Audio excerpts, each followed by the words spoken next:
You gotta have low expectations when dealing with $60 a night hotel rooms a lot of the times. This isn't that bad accommodation-wise other than no door, which is a trend that really needs to die, but this is probably the worst smelling hotel room I've been in since Florida. Okay, time to get back on the road. I am very well of the economics of small town cheap hotels with, weekly, monthly rates, but that one was pretty bad. I would not go there again. Stains, fixtures, etc., not that big a deal, but it just smelled like mold or something worse the entire night. It's the last Taters Tuesday, and So in fact, Taters, my very last day on the American Discovery Trail, and it's going to be an amazing one. Nothing is getting in my way today. Careful what you wish for. Maybe we'll come back and we can go eastbound on the ADT. You can see Kansas again. Enjoy the other side of the corn stalks. You only saw the sunrise side. We're gonna just fully enjoy the heck out of every moment, and we're walking along a highway today. Get as close as we can to Pueblo, so that we at least, although we won't make it all the way to town, we at least get into range where we can get an Uber or something into a hotel, because that's what we do now. We just go to hotels. We don't camp anymore, and also because last night together we want it to be a nice night. Ideally, also the hotel will have laundry. Ideally, it won't smell as bad as the one last night. Ideally. Ideally, there will probably be more choice than there was last night. And ideally, it will have laundry so that I can have a clean set of clothes before I get on the plane tomorrow. And that breakfast was pretty much exactly what I would expect from this city after our night in the hotel of mildew, pee, and cigarettes. Whatever. So unfortunately, after yesterday's farm roads, today it is all either Highway 50 or Highway 96. This is 50, 96 is the one I was on last night. Both of them are kind of high speed. At the moment, we're thinking of sticking to 50 since it's a little more straightforward, and it looks like there is more of a shoulder from my spot checking on Google Street View. You know what they say, Blondie? Before things get worse, they always get worse. What? As we're looking at 30 miles on a major U.S. highway. But at least we're together. At least we're not in that horrible hotel room anymore. At least I'm gonna do my part to get you through as much of the bad part while we're together as I can. Sorry, I couldn't hear your optimism over all the trucks.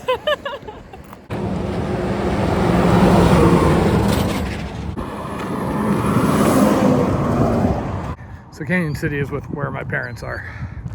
Today we're just trying to get most, if not all the way into Pueblo if we can.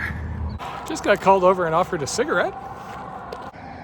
It is supposed to be a little warmer than yesterday. At least so far, they're not predicting as much of a problematic storm situation going on. But we'll see. Colorado is kind of known for that. So many goats, Blondie. Go! Whoa! Whoa.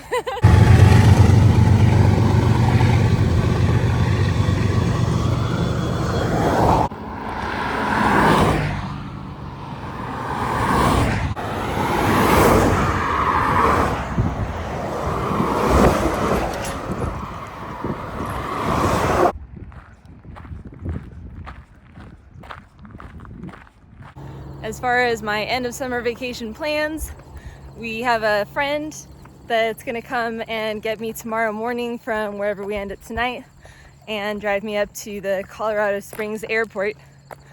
From there, I'll fly to Santa Ana, California, get picked up by my parents, which is where my car was left over summer, run by our storage locker to get my sets of school clothes and such. And then the very next day, Thursday,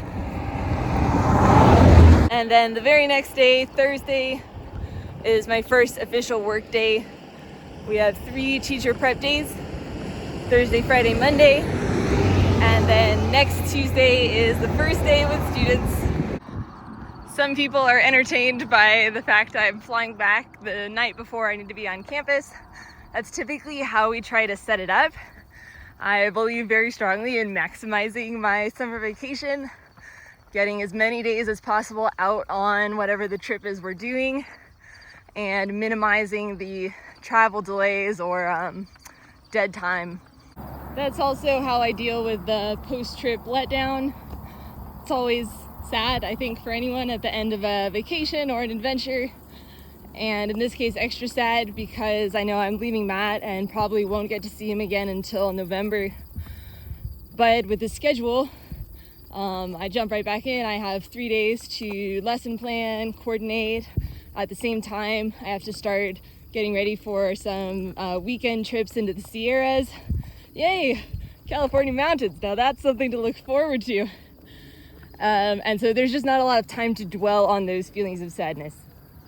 And then a few days later, I get 170 new students to get to know. And say what you want about teenagers, not everyone likes them. I can't imagine why, but they really cheer me up. I just find it's really hard to stay feeling down for long when you're surrounded by so much energy and curiosity. That up ahead is a very, very bittersweet view of the pretty part of Colorado. At the beginning of my summer, when I first joined Matt in Indiana, he predicted that we were going to get up to the point where we could just start to see the Colorado Rockies, but not actually get into them. And as usual, his prediction came out just about exactly correct.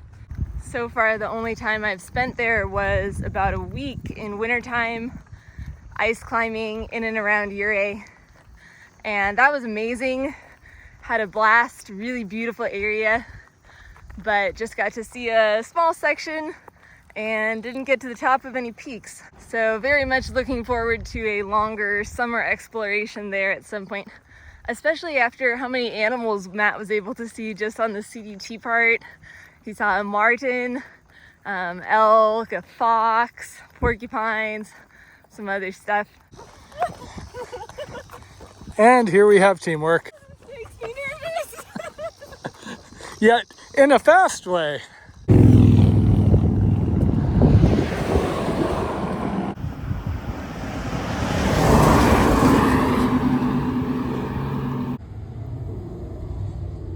There we go, that's a good shot. And here we go again, looks like.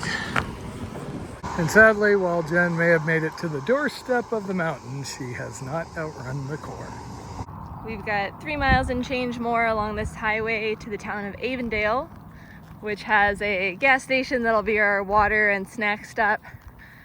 There is a storm headed toward us. With luck, it'll hold off just long enough to get into shelter in Avendale. We're kind of in a hurry to get to Avendale anyway, because that is also the point where we'll turn off of this highway onto some quieter roads.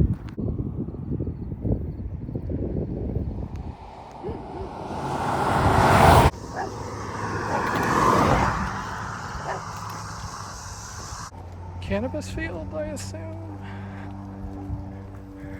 Okay, so we should be on the 50 business up here, which should finally be a little quieter, which is good because I am bloody sick of this road.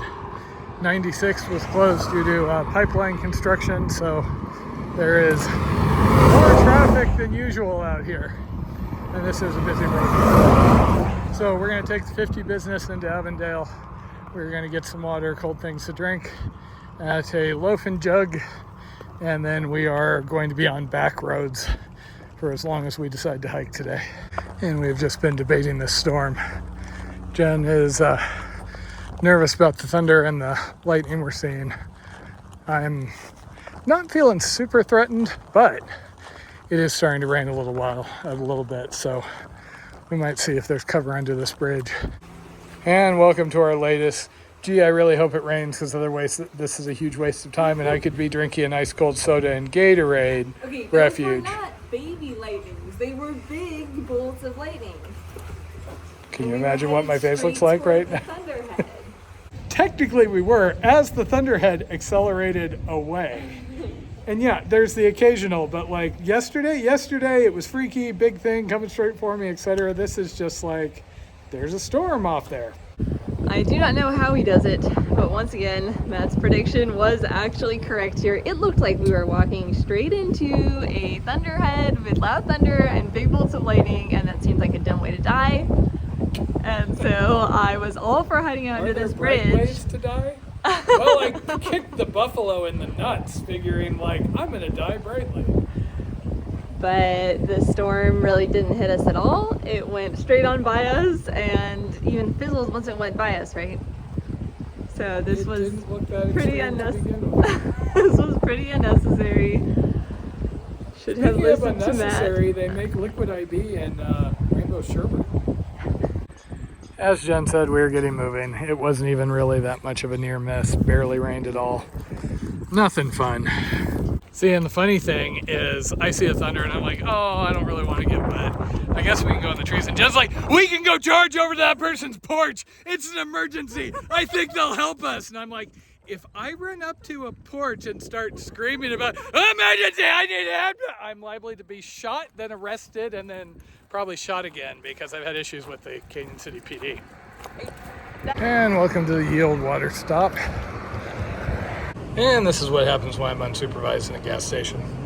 Okay, I will say that my enjoyment of my ice drinks was impacted a little bit by the fact Blondie made me sit under a bridge for like 30 minutes, but it was still appreciated. Now we are on our way out of the garden spot that is Avendale, and just trying to get another 5 miles before we embark on the great next adventure, aka can we get the one Uber/Lyft driver to come out and pick us up from wherever the heck we end up in Eastern Pueblo. And here we are in Taters' last couple of hours on the American Discovery Trail, and we still have corn. Very appropriate. Yep, it's pretty much been corn all summer. Corn all the way down.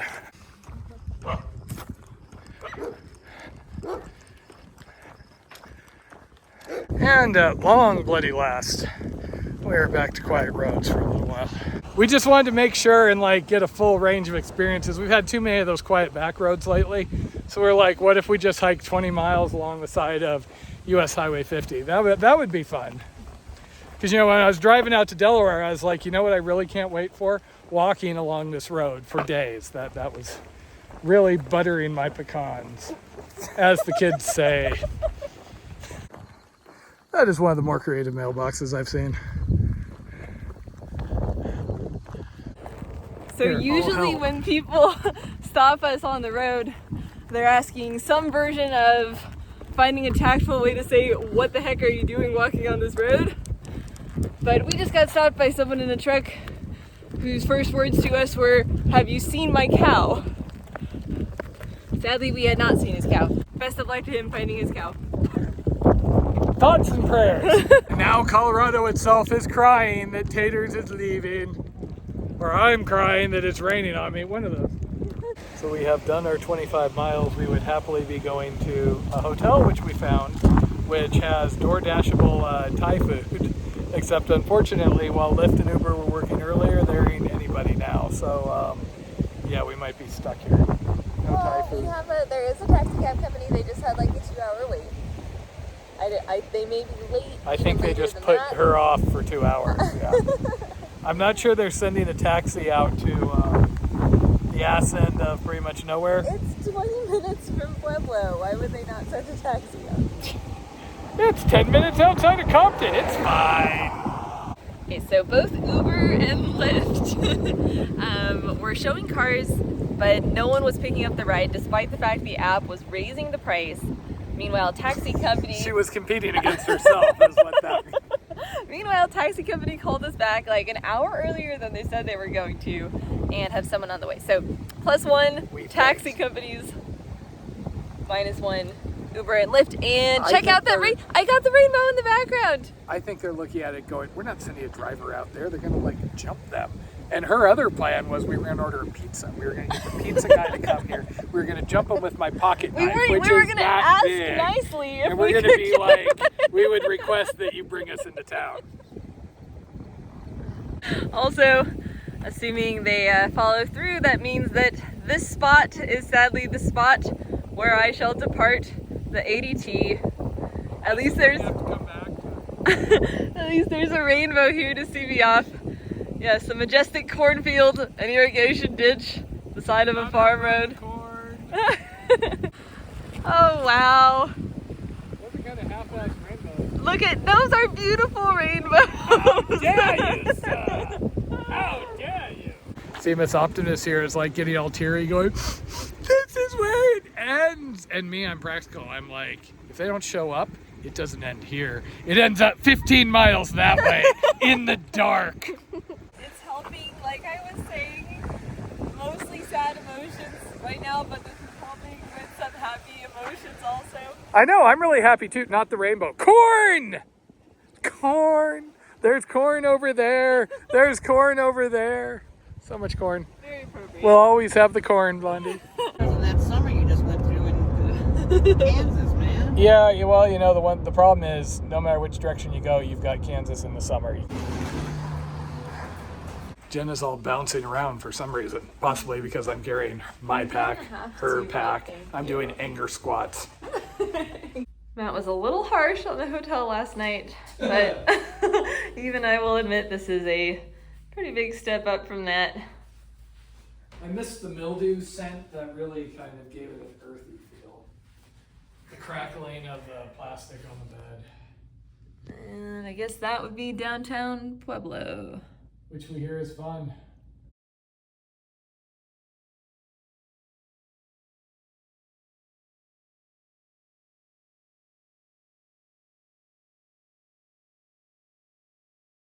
They keep getting bigger.